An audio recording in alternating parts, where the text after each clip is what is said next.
Nos últimos dias aconteceram na Argentina protestos importantes de massas, principalmente na cidade de Buenos Aires, contra a aprovação da reforma das aposentadorias, da Previdência.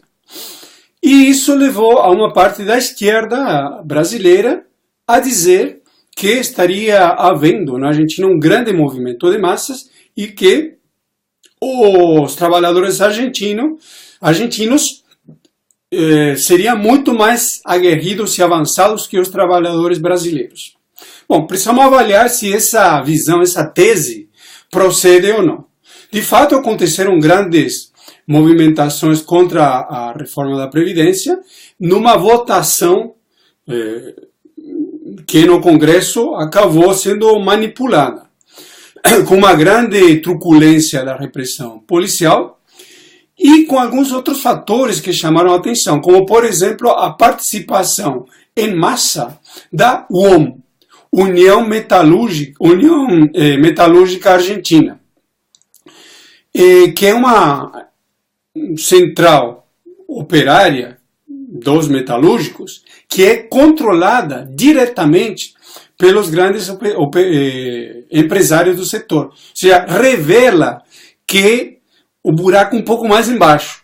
Houve um grande descontentamento dos capitalistas do setor metalúrgico por conta da política de Macri, e principalmente por causa das importações que foram abertas de uma maneira mais ampla nesse governo e que está afetando em cheio o setor. O kirchnerismo ele não busca mobilizar as massas argentinas, mas negociar com a direita e ampliar o espaço dentro do peronismo, que é uma política muito parecida com a política do PT no Brasil. Ao mesmo tempo, um ponto muito importante é que as contradições do macrismo e do conjunto do regime político, elas são cada vez maiores e insolúveis. E que o regime político como um todo, ele se desagrega. Aquela outra ideia da esquerda, principalmente brasileira, de que o macrismo seria o suprassumo do que o imperialismo busca para a América Latina e que, nesse sentido, ele estaria atendendo a política do imperialismo da melhor maneira. Isso também não é fato. Isso é completamente errado. É verdade que a burocracia sindical ela tem se tornado em grande medida macrista e que o peronismo se encontra contra as cordas. A burocracia sindical na Argentina é muito poderosa e muito mafiosa.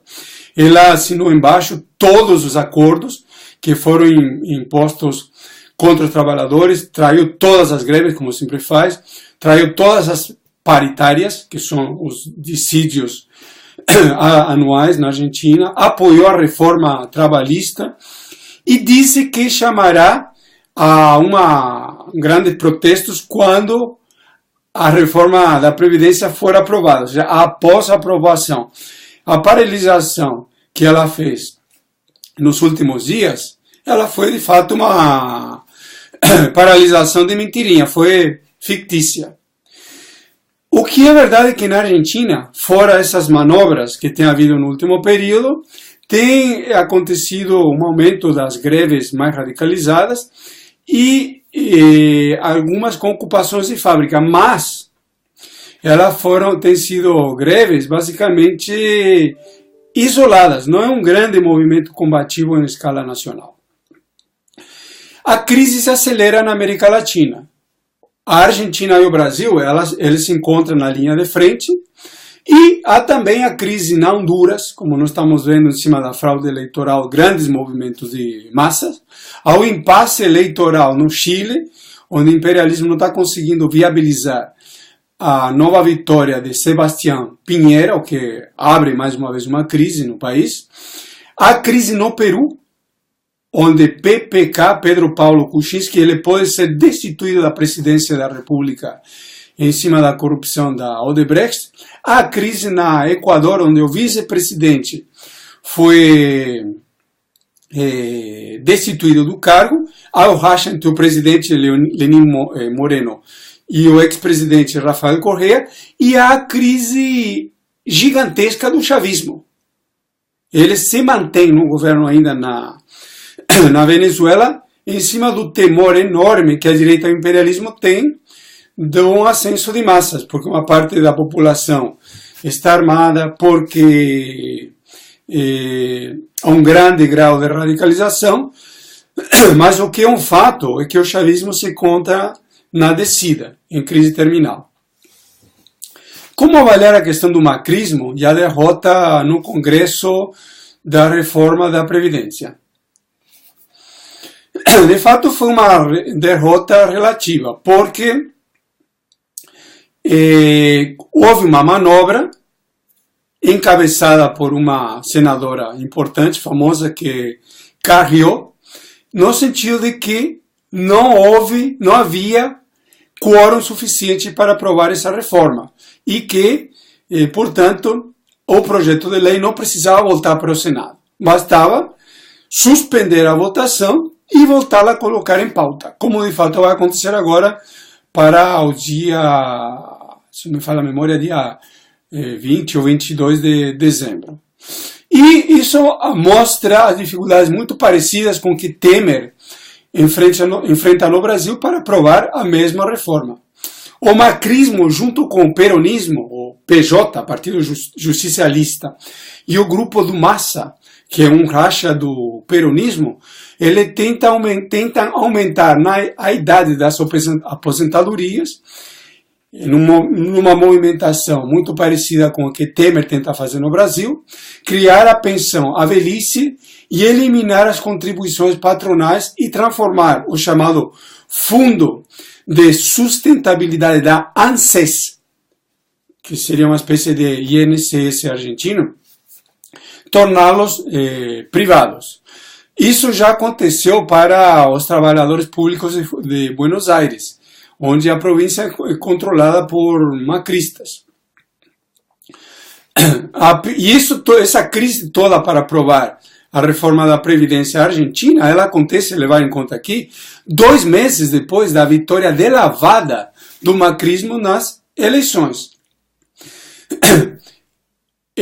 Obviamente que a pressão popular esteve na base dessa crise do macrismo.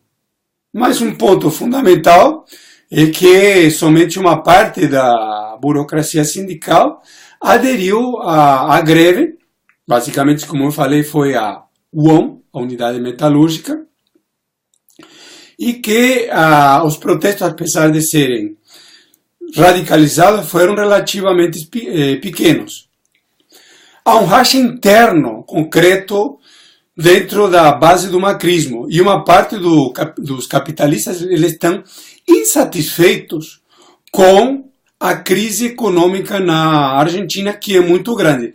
A grande imprensa, por exemplo, não é unânime no apoio ao macrismo, como, por exemplo, uma boa parte importante dos jornalistas da grande imprensa chegaram a falar em perda dos aposentados, a necessidade de criar uma comissão interministerial, da eventual crise cambial e do fluxo de capitais no caso da Argentina, porque é uma grande fuga de capitais, etc. Ou seja, o macrismo, aqui temos a tese principal, não é o ideal do imperialismo para controlar a situação na Argentina.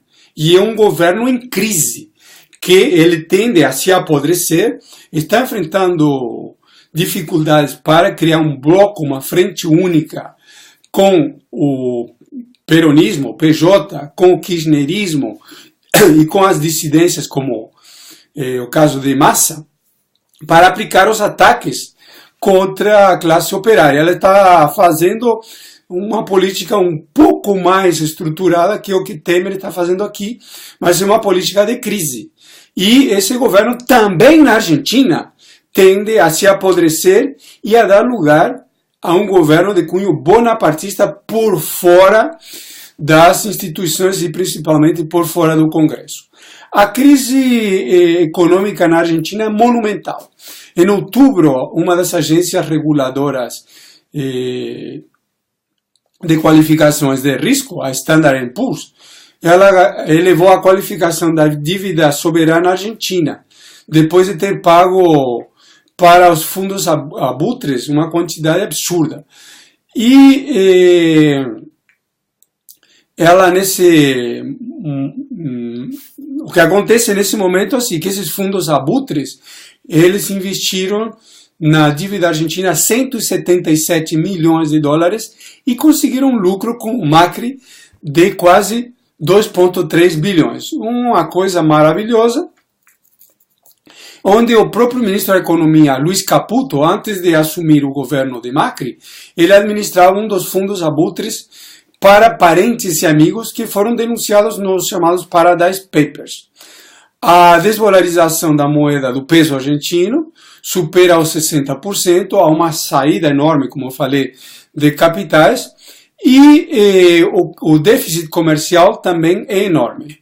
O superávit que havia comercial de 12 bilhões de dólares em 2012 se converteu nesse ano, em 2016, e tende a piorar para 2017, em 8 bilhões de déficit. O preço da soja, que é o principal produto das exportações argentinas, caiu 40% nos últimos 5 anos. E o comércio com o Brasil, que isso aqui é um ponto muito importante, que nos afeta diretamente, registrou um déficit no ano passado de 4 bilhões e meio de dólares e ainda será superior em 2017. Os Estados Unidos fecharam o mercado interno de biodiesel, as importações cresceram muito, assim como os gastos com turismo no exterior. E os pagamentos com a dívida pública, eles vão deixar o maior déficit da balança de contas correntes com o exterior nos últimos 20 anos. Os subsídios para as empresas exportadoras e de serviços está na base do favorecimento da balança comercial, que mesmo assim ela está numa situação extremamente frágil, principalmente em relação a 3 produtos, soja, milho e carne. O déficit do orçamento nacional público em 2017 ele já acumula 633 milhões de pesos, o dólar está mais ou menos a 17 por 1, que isso implica em 6,2% do PIB. Os juros da dívida já consomem a terceira parte do orçamento público, ou 224 mil milhões de pesos, seria alguma coisa assim como 2,2% do PIB, que somado ao orçamento das províncias, dos municípios e do Banco Central, temos que há um déficit do PIB que representaria aproximadamente 8% do total. Alguma coisa assim como 816 milhões de pesos ou 46 bilhões de dólares, que para caso a situação argentina é extremamente grande. Os últimos dados sobre a dívida pública argentina, dados oficiais, seriam que a dívida se encontra batendo os 300 bilhões de dólares, que somando a dívida das províncias e do Banco Central, das províncias e do Orçamento Central, daria 350 bilhões. O orçamento de 2017 já prevê subir essa dívida externa em 47 bilhões de dólares. E que deixaria a dívida geral argentina em 450 bilhões de dólares, que é um número histórico. Quando o Macri, ele por meio do Banco Central, emitiu quase 265 milhões de pesos, que daria uns 20 bilhões de 20 bilhões de dólares, mais ou menos, de títulos do Banco Central, que seriam as chamadas LEBACs, letras do Banco Central. Já criou um escândalo, mas hoje o que nós temos é que essas emissões já somam 1,1 trilhões de pesos, que daria mais quase 60 bilhões de dólares. Ou seja, no que vai do ano, as contas a Argentina está indo para o buraco, principalmente por operações de carry trade, que são aquelas operações onde os grandes grupos internacionais, principalmente os grandes banqueiros internacionais, obtêm lucros de 10% em dólares, simplesmente pelaquela operação do toma daqui e vai para lá. A situação é dramática. O que nós estamos vendo é que, assim, o governo dificilmente vai conseguir controlar a situação. Aquele oba-oba que se gerou quando o Macri emitiu títulos públicos com vencimento a 100 anos e ainda conseguiu vendê-los, isso somente aconteceu porque, por ano, o pagamento de juros desses títulos está batendo os 10%. Ou seja, a roubalheira financeira na Argentina é monumental. Ainda maior que no Brasil, mas no Brasil está no calcanhar da Argentina. Porque a política do imperialismo para a Argentina e o Brasil é única. É aumentar o saque parasitário, principalmente desses dois países que são os principais da América Latina. E isso somente tende a levar a uma nova crise parecida com a crise dos anos 80, mas muito pior ainda. E essa crise é o que vai colocar em pé novamente a classe operária argentina e a classe operária brasileira. A fervura ela está aumentando, ainda a panela de pressão não implodiu, mas o descontentamento das massas se percebe que é muito grande. E para o próximo período, com uma grande crise em escala mundial, isso somente tende a fazer com que a panela de pressão exploda. E o papel dos revolucionários é justamente se preparar hoje para atuar para um próximo ascenso de massas que deve ser enorme em escala mundial e deve acabar com os 30 anos do sono neoliberal. A política do grande capital é uma política que não tem saída. O grau de crise é estrutural, a financiarização total da economia, e o capitalismo somente está cada vez mais aprofundando a sua crise, que é uma crise monumental em escala mundial. Assista aos nossos vídeos no canal Gazeta Revolucionária do YouTube e leia as nossas matérias no nosso site gazetarevolucionaria.com.br. Muito obrigado a todos pela audiência.